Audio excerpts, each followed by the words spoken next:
My name is Brianna Rains, and I'm going to share some of my story with you today.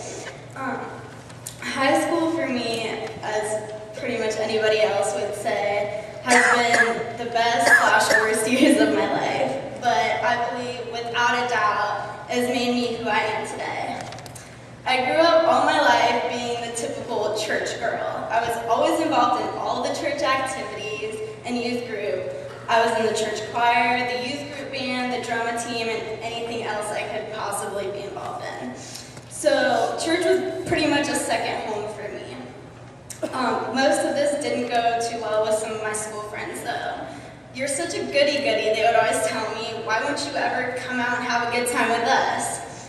Around the age of 15, I started falling under the influences of my peers, and I gave into some of the peer pressures that I never thought I would get into. By the age of 16, I was a completely different person than I used to be, and by the end of that, I felt like everybody had pretty much turned their back on me. My life, as I knew it, was completely shattered, and I fell into such a deep depression and heartbreak. It was bad. But I was hurting so much emotionally that during most of my junior year, I ended up putting myself through physical pain because I believe it would cancel out the emotional distress. Sorry. That, of course, didn't help anything. It made things even more miserable, and it gave me scars that I would always remember for the rest of my life. And worst of all, I had the feeling that God had just abandoned me. I had done so much for him over the years, and I hated him for allowing me to be so heartbroken and shattered. And where was he, and why was he doing this to me?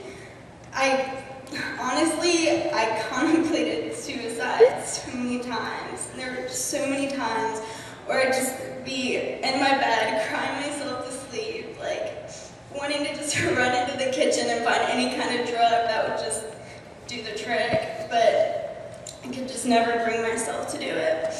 Then when I was about 17, a family friend of ours passed away in a wrong-way driving accident. I'd only met her a couple times, but she was just a sweet, innocent young woman, just so full of life. Like, why would God take her instead of me? I didn't understand. I would just ponder this over and over again. And then one day at a church service, I felt like God seriously just smacked me in the face and was just like, don't you realize that I love you more than anything in this world?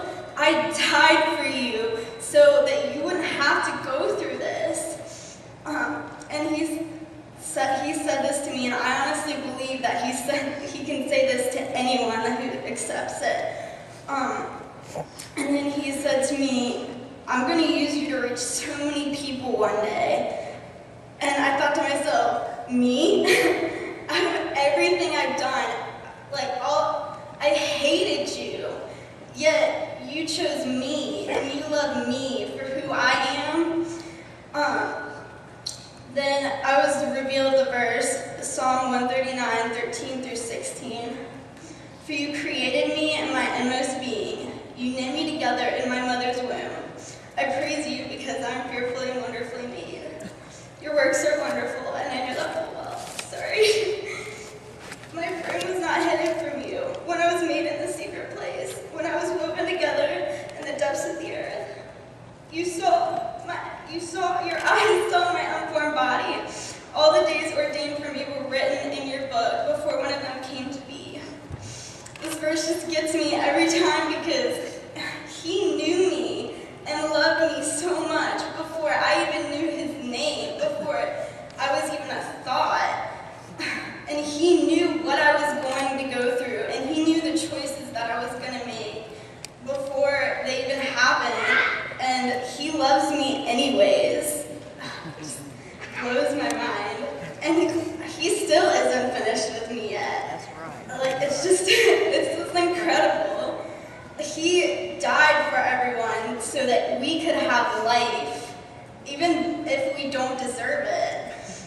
And he loves me not just for attending church, for being a nice person, for doing good deeds, but just for being myself.